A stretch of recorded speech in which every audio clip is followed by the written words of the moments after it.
Blessed day to you ka low carbs. Share ko lamang po yung ating low carb meal. Ito po yung nasa bowl mismo po na nilagyan po natin ng boiled egg bilang pamalit natin sa rice. At yung ating chicken thigh na nagte-trending nga po pero ginawa po natin na low carb. Yung mga ingredients ay low carb po, pasok sa ating mga food guide pero hindi rin pwedeng araw-arawin. So ito po, share ko po sa inyo. Yung ating chicken thigh po, tatanggalin lang po natin yung pinakabuto.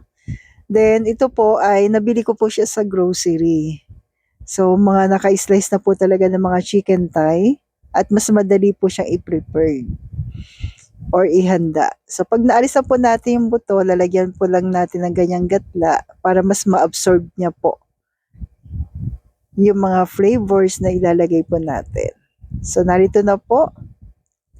Yan, after natin may preferred, lagay natin sa isang lalagyan. Lagyan lang po natin ng ating luya, sibuyas, and bawang. And please don't forget to like and follow po para updated tayo sa ating mga low carb meal every day. Thank you po and God bless. Then after po niyan, nilagyan ko na po ng paminta.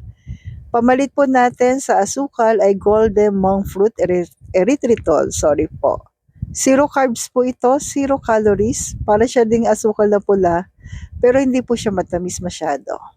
Maglalagay lang po tayo dito ng mga 1 to 2 tablespoon po. So, depende rin po sa inyong panlasa kung gaano karami. Then, organic cocoa aminos po na pamalit natin sa soy. Available po yan yung ating golden monk fruit at cocoa aminos sa Jeddar's Green Dahan. Then, imimix-mix lang po natin. I suggest po mas okay i-marinate po natin ito na magdamag. Pero kung hindi kaya po, kahit mga 2 hours po o 1 hour. Yan.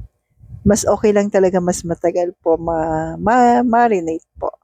Then, i-fry na po natin sa coconut oil. Yan, hayaan lang natin lumabas yung kanyang natural oil. Hindi rin naman po masyadong luto ang gagawin natin kasi pakukuluan naman din natin mamaya. So, may fry mo lang po sandali, lumabas lang yung kanyang natural oil, mag golden brown. Then, tabi po natin. Yan. So, after natin may tabi, yung iba po, ipinaray na rin natin.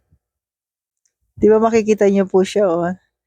Gawa po ng golden monk fruit, lumalabas yung kanyang sweetness. Yan. Then, binalik ko na po, ilagay na po natin yung ating pinagbabaran. At saka natin pakukuluan po ng mga 10 minutes siguro po ito. Then after nyan, ito na po, ang napakasarap po na luto ng chicken thigh in low carb version po. So stay healthy, stay low carb po, and God bless po sa ating lahat.